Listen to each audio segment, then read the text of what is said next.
추가로 설명을 좀 드리도록 하겠습니다.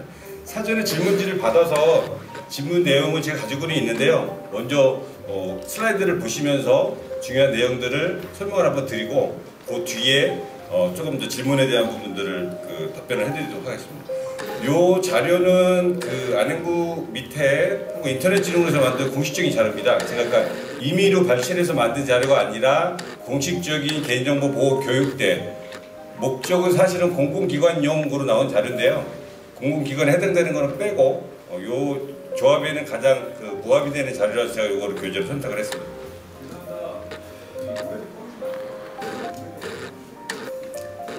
일반론적인 부분 아까 우리 부장님께서 생략을 하신다고 말씀하셨기 때문에 뻔한 내용은 좀 생략하고 넘어가겠습니다.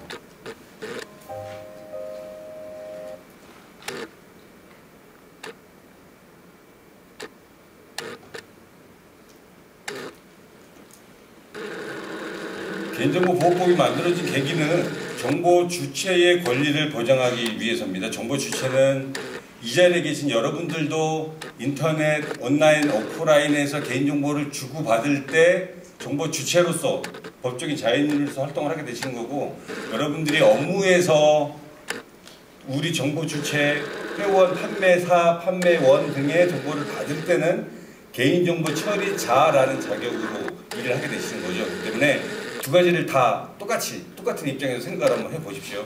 용어 정의가 뒷부분에 나오긴 하는데요. 먼저 한 가지 정의를 하겠습니다. 정보 주체는 알아볼 수 있는 개인으로서 우리한테 정보를 주는, 우리로 치면 판매사 혹은 회원, 우리는 온라인 쇼핑몰도 하고 있어요. 그러면 쇼핑몰 회원, 온라인 오프라인을 포함하는 우리한테 개인정보를 주는 자연인을 정보 주체라고 하고요. 정보 주체로부터 개인정보를 받아서 등록, 처리, 기타 등등의 업무, 요거를 법에서는 처리라고 합니다. 굉장히 많은 게 있는데 가공을 한다거나 출력을 한다거나 남한테 준다거나 기타 등등 처리를 하는 자를 개인정보 처리자라고 합니다. 즉 우리가 회사의 입장에서 일을 하게 될 때는 우리는 개인정보 처리자가 되는 거고요. 여러분이 집에 가서 옥션 있는 데서 쇼핑몰 할 때는 정보 주체로서 활동을 하게 되는 거죠. 법률과의 관계에 굉장히 중요한 부분이 있습니다. 개인정보보호법은 개인정보 보호를 다루는 일반법입니다. 만들어진 지 한 5년 됐죠. 일반법이라는 거는 타 영역에서의 개인정보를 다루는 특별법도 존재를 한다는 뜻이에요. 만약에 여러분이 오신 회원사 중에 우리는 온라인으로 판매하는 부분이 있다라고 하면 얘기 들어보셨을 겁니다. 정보통신망의 중심 정보보호에 관한 법률, 줄여서 정보통신망법이라고 하죠. 망법도 적용을 받으시는 거고요. 병원에서는 의료법도 적용을 받습니다. 법률의 적용 원칙이 이거 초등학교 때 사회시간에 나오는 겁니다. 특별법 우선의 원칙, 신법 우선의 원칙, 하나 또 뭐죠? 하여튼 있습니다. 우리한테 필요한 건 뭐냐면 개인정보보호법은 일반법, 우리가 지켜야 될 일반법은 맞고 우리와 관련된 특별법이 있다면 그걸 우선적으로 적용을 받는 거예요. 우리가 쇼핑몰이다라고 하면 개인정보보호법과 정보통신망법을 같이 적용을 받는데 우선적으로 특별법인 정보통신망법을 먼저 받습니다. 예를 한번 들어서 말씀드릴게요. 타 법률에 특별한 규정이 없는 경우는 개인정보보호법을 따릅니다. 그리고 타 법률에 특정한 규정이 있는 경우는 그 해당 규정을 조항대로 따르되 요러한 것들이 있습니다. 자, 우리가 기본적으로 개인정보를 주고받을 때는 어떤 절차를 가져갑니까? 법적인 상황으로 말씀드리자면 개인정보 처리자가 정보 주체로부터 개인정보를 받을 때 우리는 뭘 해야 되죠? 동의를 받아야 되잖아요. 그래서 그거는 개인정보를 수집할 때 개인정보보호법 15조에 나오는 가장 기본적인 부분입니다. 근데 의료법에 보면 의료법에서 정하는 의료기관이겠죠. 의료기관이 진료를 목적으로 환자의 개인정보를 수집할 때는 이름 뭐가 필요할까요? 주소도 필요하고 주민등록번호도 필요합니다. 의료보험 처리라든지 기타 이런 걸 하기 위해서 의료법에서는 동의를 받지 않고 수집할 수가 있습니다. 즉 병원에서는 의료법이라는 특별법을 먼저 적용을 받기 때문에 진료를 목적으로 개인정보를 수집할 때는 동의 없이 받을 수 있다라는 게 있는 거죠.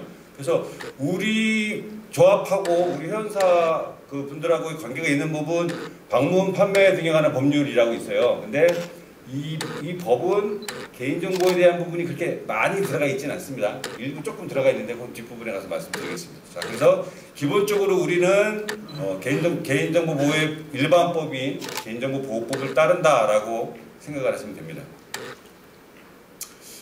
그 법 시행 이전에는 분야별로 개별법이 없는 경우에서 굉장히 많은 법들이 존재하고 있었고요. 법 시행 이후에는 공공, 민간 부분, 개인정보 처리자라는 용어가 나왔습니다. 그래서 모든 기관이 공히 개인정보법 적용을 받습니다. 물론 예외인 경우도 있어요. 이렇게 예외에 약간의 제외, 동창회, 동호회, 친목 단체 뭐 이런 데서는 약간의 몇 조는 안 해도 된다, 몇 조는 안 해도 된다 이런 겁니다. 예를 들어서 동창회는 개인정보 15조가 뭐냐면 동의 조항이거든요. 동의 안 받고 그냥 동창회 우리 학교 동창이니까 멍청 몰아다가 나 몇 회인데 어떻게 모이세요라고 해도 법적인 거는 괜찮다는 의미입니다. 예를 들어서 아주 특별한 그 예외 조항이 있는 거고요. 기본적으로는 정보 주체로부터 개인정보를 받을 때는 동의를 받아야 됩니다.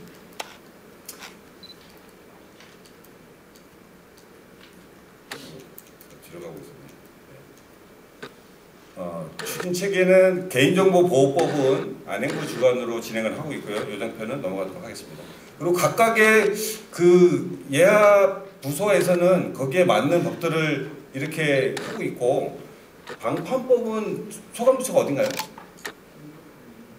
그래서 나중에 미리 말씀을 드리지만 우리는 이제 주민등록번호를 못 받아요. 지금까지 받고 계셨잖아요.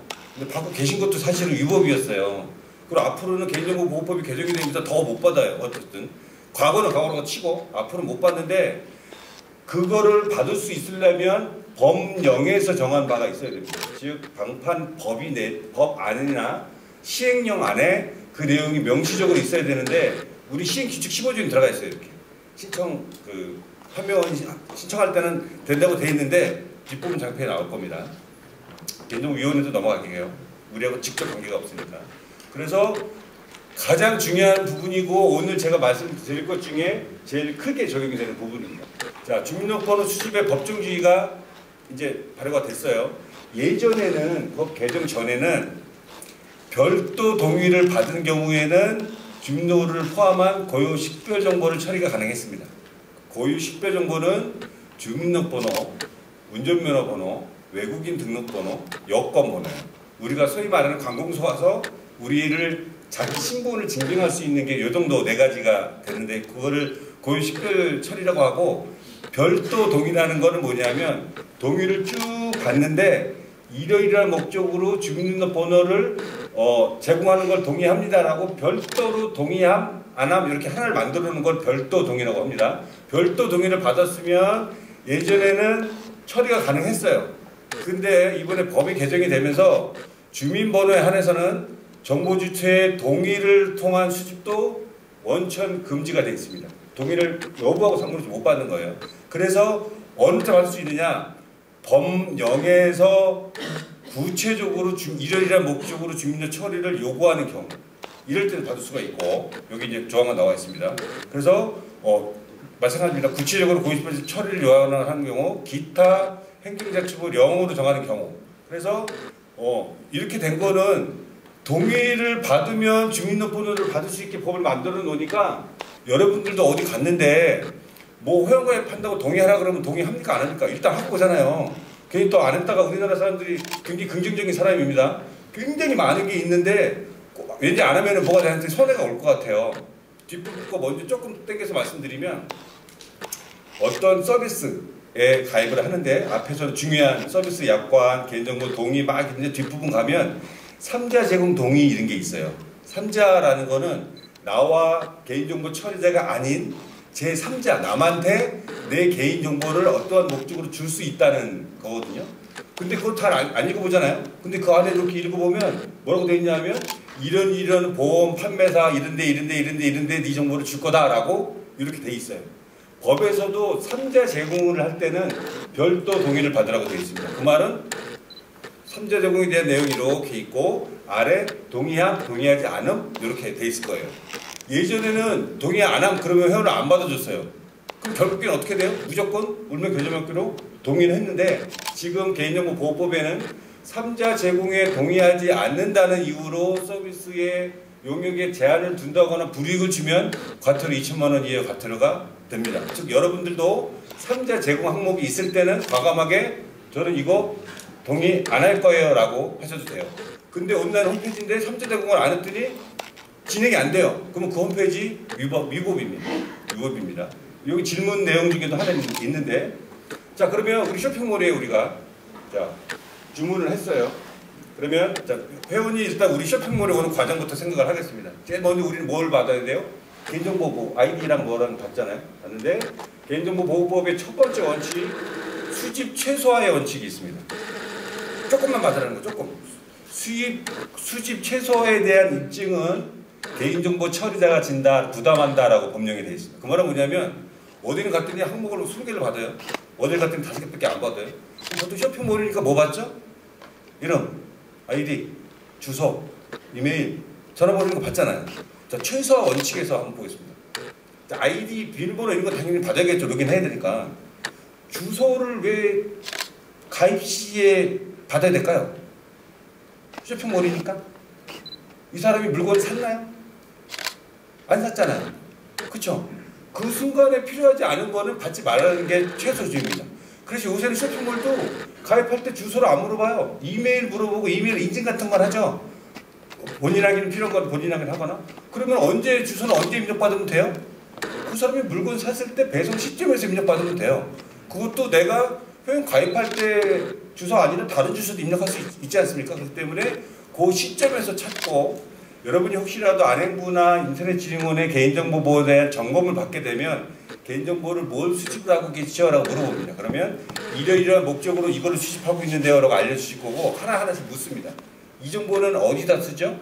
이 정보는 어디다 쓰죠? 이 정보는 어디다 쓰죠? 근데 굳이 필요 없는데 주소가 필요 없는 사업장도 굉장히 많아요. 예를 들어서 근데 굳이 주소를 우리는 수집을 했단 말이죠. 그렇기 때문에 우리 업무의 가장 최소화가 뭔지를 알고 정해 놓으신 다음에 최소화로 수집을 하셔야 된다는 거. 최소화 원칙도 한번 말씀드렸습니다. 그리고 주민등록번호는 의무적으로 암호화를 해야 돼요. 예전에는 법 개정 전에는 주민등록번호, 고유식별번호는 아래에 해당하는 경우에 의무적으로 암호화를 하게 돼 있었는데 어쨌든 이건 과거니까 제일 중요한 거 있어요. 위험도 분석 결과에 따라서 암호화 여부의 수준을 선택적으로 적용 가능 그랬는데 이 위험도 분석을 혹시 해보신 분이 있을지 모르겠지만 무조건 암호화하는 거로 나옵니다. 엄청난 조치를 해야지만 암호화를 안 해도 가능한 거예요. 이 정보가 내부망에 있고 무슨 조치를 해서 뭐가 지정이 되어 있고 하는 경우인데 보통 홈페이지라든지 온라인 서비스를 하는 쪽에서는 이 위험도 분석에 따라서 암호화 안 해도 됨이라는 판단 나오기 어렵습니다. 즉 예전에도 암호화를 했었어야 되는 거예요. 근데 더 중요한 거 법 개정 후에 주민등록번호가 보관 시에는 저장 시에는 의무적으로 암호화를 해야 돼요. 자. 그 암호화에 대한 요건은 100만 명 미만 이상 있는데 암호화 안 하면 3천만 원이 과태료가 있는데 이 전에 아까 처음으로 돌아가서 자 우리 주민등록번호 받을 수 있다고 했습니까? 없다고 했습니까? 받을 수 없어요. 암호화를 할 주민등록번호가 우리는 없어야 되는 겁니다. 우리는 주민등록번호를 갖고 있으면 안 돼요.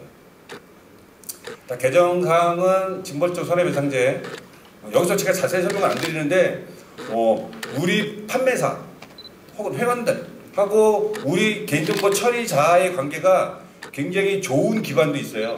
세무사협회 이런 데는 이권단체이기 때문에 의사협회 막 의사 정보 막 다 털리고 막 했거든요.